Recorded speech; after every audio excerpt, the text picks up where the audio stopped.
Hey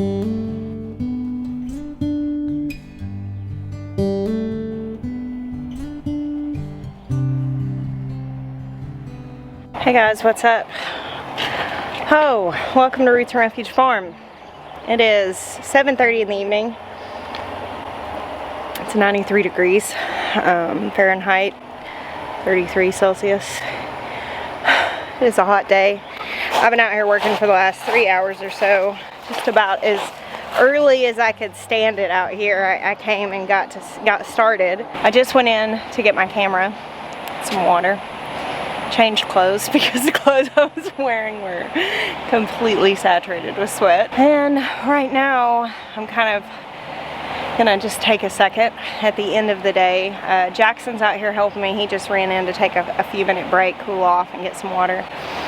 And I figured I would take you guys around the garden and show you a little bit of what we're working on and kind of what I'm planning on next. Anytime I have to like really get some hard work done, I like to make some time to take a deep breath and relax and enjoy the garden. Sometimes you have to just get a task done. Sometimes you have to just knock it out. But I don't ever want to consistently approach my garden as just work. And this has been a pretty busy week. A lot of the time that I've spent here has been just working. So I was looking at my task list, thinking about what I needed to get done, and I thought, you know what, I'm gonna get my camera and have some downtime rather than just trying to knock another task off the list. So I just pulled all the bolted stuff out of my green stalks and I'm replanting them. I just decided to plant them with something pretty. During the cold months I like to grow lettuces in these, but lettuces don't grow here. When it's this hot, they go straight to seed. So petunias and some different things like that that'll like the warm and will be really beautiful in there. So I've been kind of overwhelmed with the cottage garden space because look at it. I mean, it's crazy. Maya was out here working on the fountain. I think he's gonna head back out here in a minute and finish that. We've had a rough time with the motor burning out, and so he's doing some repairs to it so it'll hold water a little better. I did not realize how much this had changed in such a short period of time. Today someone commented on a video from, I don't know, a few months ago. I looked at this and this was completely bare. Crazy how quickly you forget the progress of your garden. That's why I tell you guys to take photos. It's important. I go back to my videos regularly and I am encouraged by the progress that's been made. So I got all of these super wave petunias on the clearance rack at Lowe's today. I was in town with my kids and I popped in there, and if you are not looking at the hospice rack of the Lowe's and the Home Depot, you should be, because these literally were on there because they didn't have a lot of blossoms on them, or there would be like one in the pack that was dead. And a lot of times I think they put the stuff on the clearance rack because they get the new shipment in and they just don't have space for this stuff. Those things are normally like $10 a pack, and they had several packs out there that were like $2 each. So I just did some pretty extensive weeding out here to kind of get back on top of that. And then Jackson is coming behind me, and the areas of the beds that were planted, he is adding some compost underneath. So I had told him to just put the mulch back on top of it, but I am planning on filling this bed and one of the others with my chicken and dumplings cowpeas, because I'm hoping to grow a bunch of those and sell some of them as seed. So when I do that, I'm just going to move this mulch out of the way. I'll probably do it in the morning. Direct sowing can be really tricky this time of year, because when it is like close to 100 degrees Fahrenheit, 38 Celsius, germination on seeds can be kind of iffy. It's not that they won't germinate, it's just that the soil, the top layer of the soil dries out fast. And so you really have to be very mindful, and that's why I wanted that fresh compost down, because it is so rich in organic material. It's gonna hold water better. I just feel like it'll give my seeds a better chance. Cowpeas, I mean, they thrive in the heat, so that should be okay. Over here, look at this. So lots of little baby eggplants. Oh, so prickly. Those are gonna get bigger, but look at this. Got multiple of these. I think that's the fairy tale one, I can't remember. And then here, lots of eggplants. It's awesome. We're refreshing this bed as well as that one And this one I'm going to do chicken and dumplings, peas. This is going to be a lot of peas, but that's okay. I want a lot. And then over there I'm going to do another wave of summer squash, because I do just succession sow summer squash all through the summer. They don't last super long around here with the borers and the squash bugs, so I just succession sow, so I always have some. There is one exception to the squash doesn't do super well rule, and that is the tromboncino. Look at this monster. So we've got tons of little baby squash. They're all over here. We also have quite a few good sized ones starting. Of course, these get massive.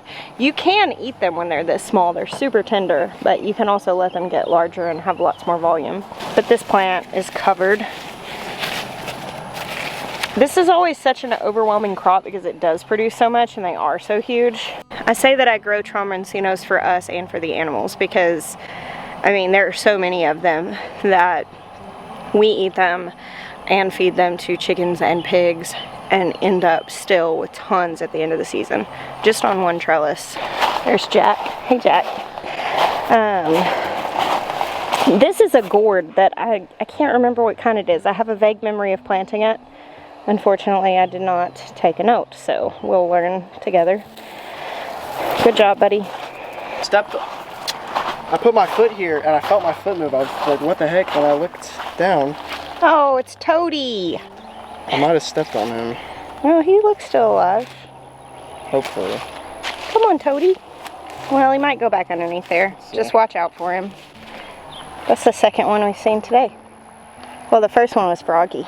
We saw a little tree frog on my green stalk. So I want to catch you up on these. Several of you have asked me for updates on my micro dwarf tomato project. If you will recall, I started lots of seeds in my greenhouse this spring and had a really stunted start. I think it was a number of reasons. I think my soil that I was using was a little off, as well as we had shade cloth over the greenhouse, as well as we had like really long overcast days and some really cold drops in it. And I was able to supplement those with some liquid fertilizer, and a lot of them like kick-started, but those micro dwarfs never quite did. Now I tried planting them out and I started a second tray from seed.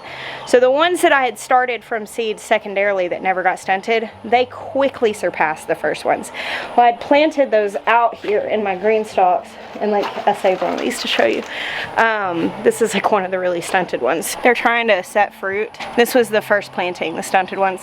And when they're trying to set fruit like this and they're just not growing, I don't think that they're gonna make a comeback, especially when they're in the same planter with the same soil and the same conditions as the plants that are already 5 times this big that were planted a month later. So I decided instead of giving space to stuff like this to consolidate, and I actually took the healthy plants out of this planter. Hey bud, you got one of your peaches? Yeah. We stopped at a roadside stand today and got a bushel of peaches for Ezra to eat to his heart's content, and also for me to make jam and stuff. So I actually took the plants out of here and I took the healthy big ones from the second batch I started and I moved them into this planter and just replaced all the stunted ones in here. So I consolidated it. So essentially now all the plants I have were the second planting because the stunted ones were just not catching up. So this looks really good. I took this ripe fruit that was on this little puny plant. Well, that was his one little offering to the world. Thank you, plant. But I feel pretty good about this. Hopefully the ones I moved over will take pretty well.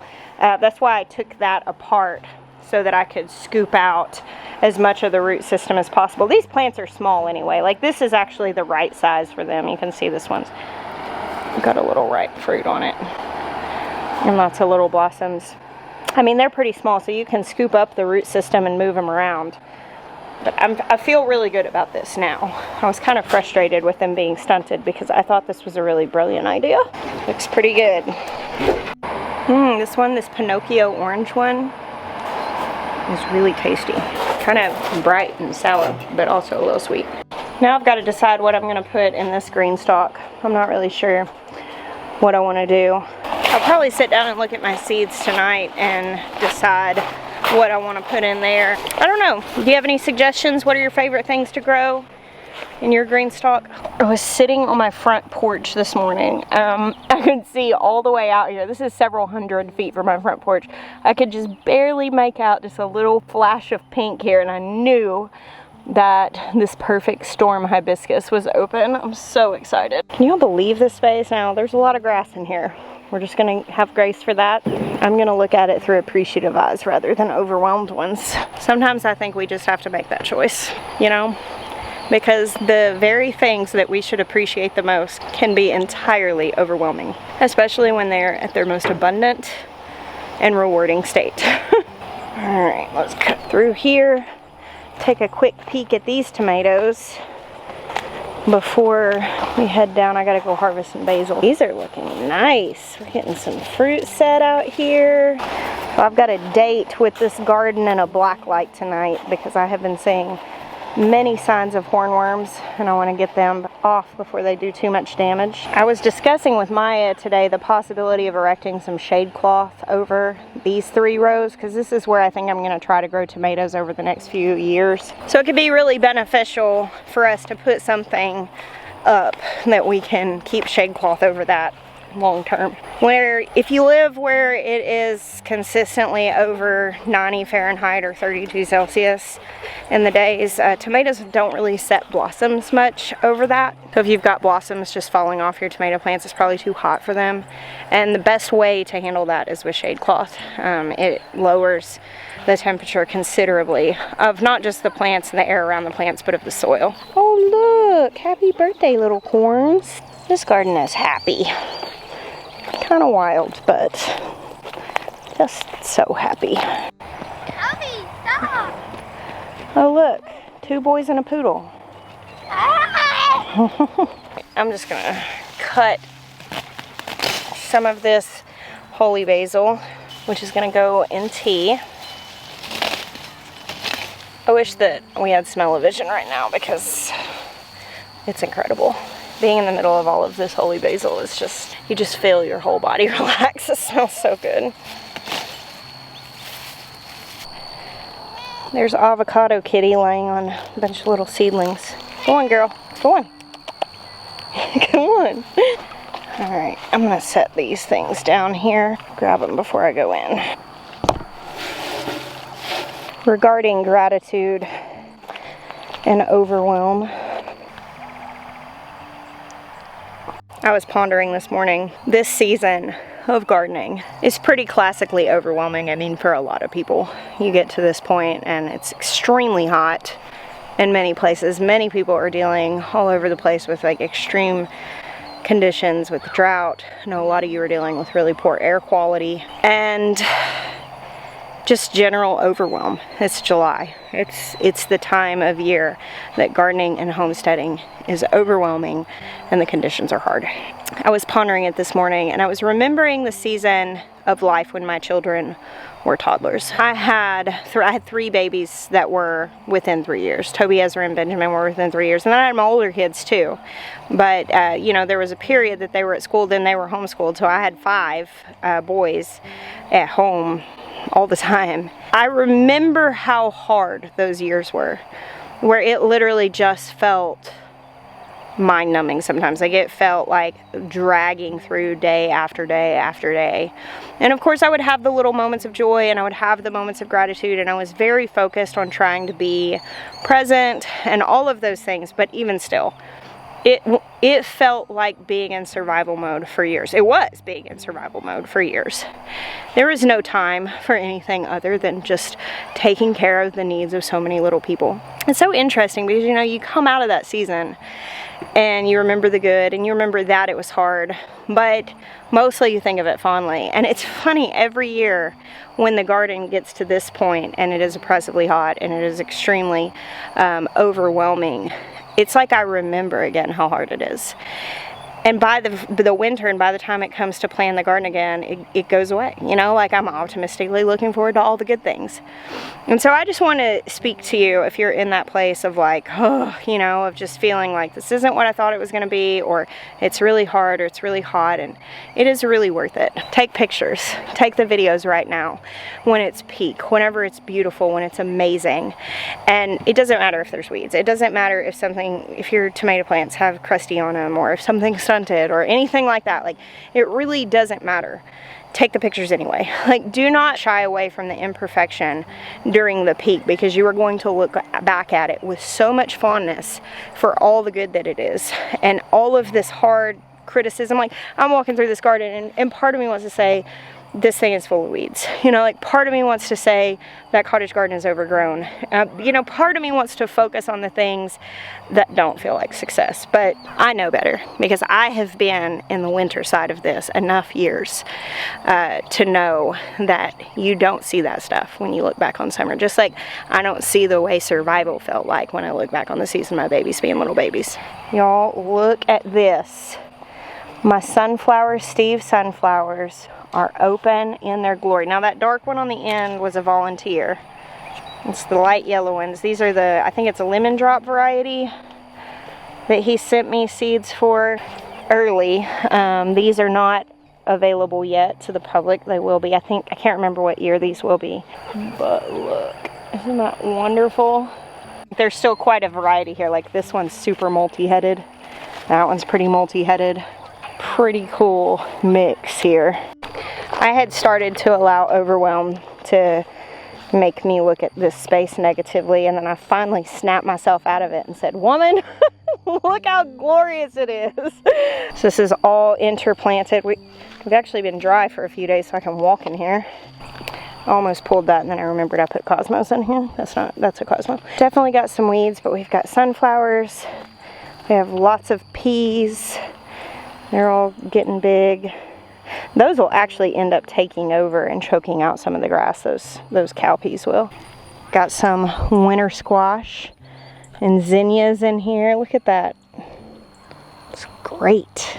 Some okra. This is Dr. Kibler's okra. It's a local heirloom. I planted watermelons in here, but I don't see a whole lot. Oh, here's a couple watermelons on this end. Pretty great, huh? So many strawberries. I picked all the ripe strawberries off of these green stalks last week and made strawberry basil ice cream. Oh, this has been out here for a minute. I felt like the recipe needed some tweaking. I was just kind of like playing around with it. But I will, once I get it nailed down or I really like it, I will share it with you guys. It was really good. I can't really eat a lot of that stuff, but I definitely tasted it. Everybody else really enjoyed it too. Oh, peppers. Look how lovely. Okay, I just got too excited. It is time. This is my bed full of shishitos. Not the whole bed. There's a row on the side that's a different type, but all of these are shishito peppers. Oh my goodness. Now, I love tomatoes, but I would say in my top 3 favorite things to make from the garden is blistered shishito peppers with aioli. I have a recipe for this on my website.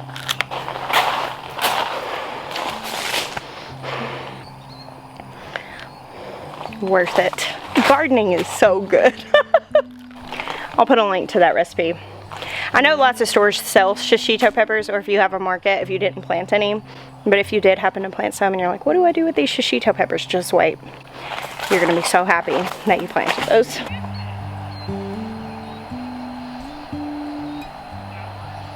I think this may be one of those evenings where I just turn the camera off and sit in the garden until the fireflies come out. I hope you're enjoying it.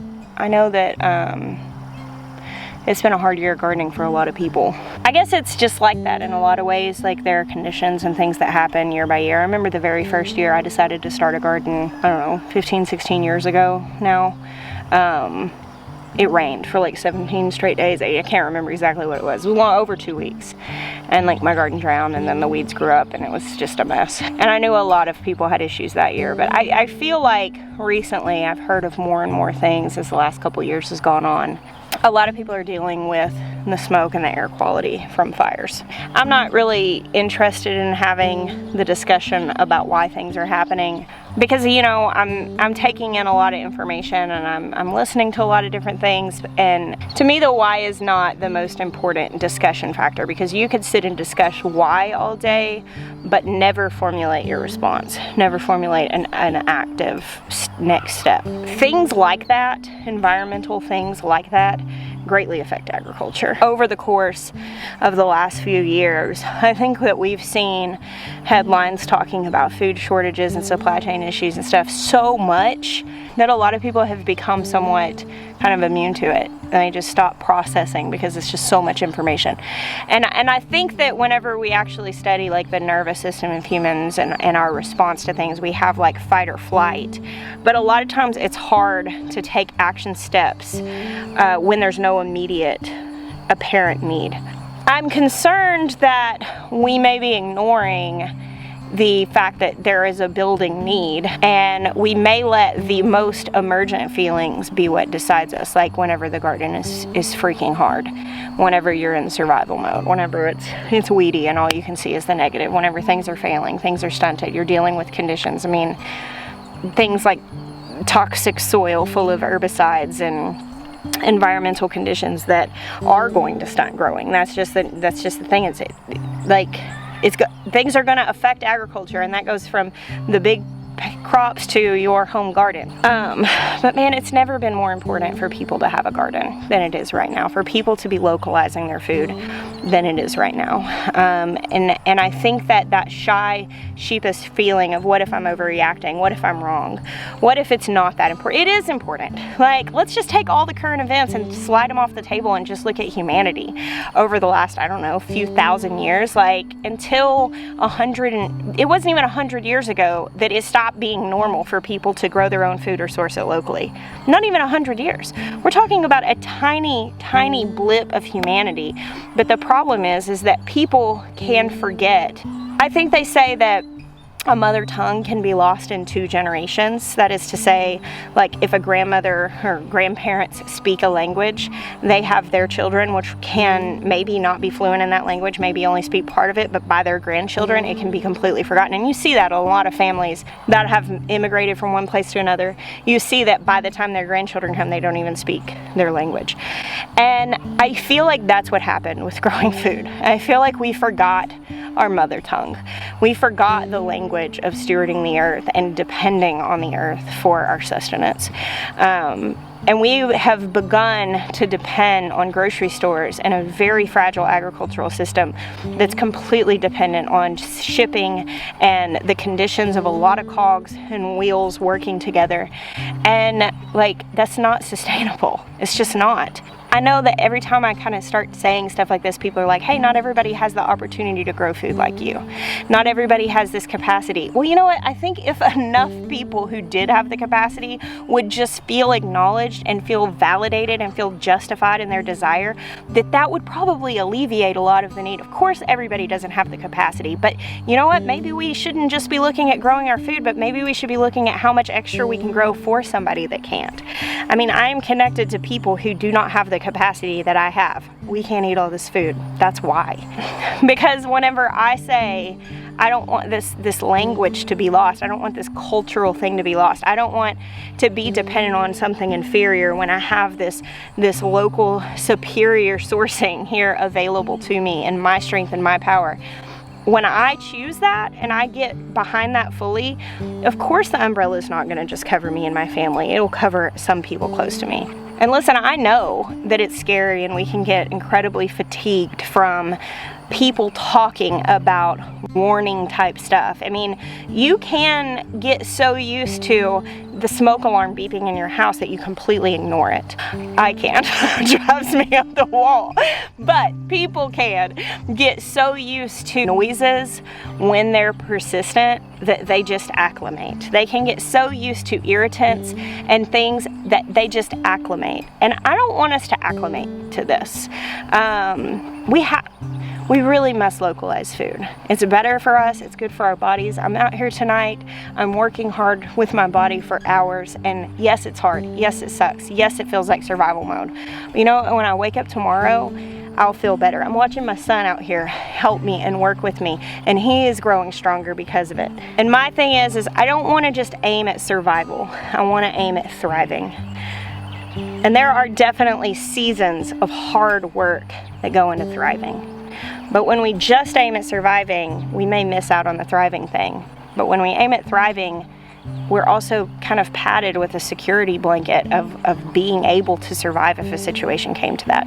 What I'm trying to say is, I know it's hard, but it's worth it. I want to encourage you not to become acclimated to the nudge and the feeling that you should be growing your own food or sourcing it locally, because I think that's really important. This is an incredible thing that enriches life. And it does bring security, and it does grow us, even when it's hard. Thank you guys for hanging out with me today. I bless you. Until next time.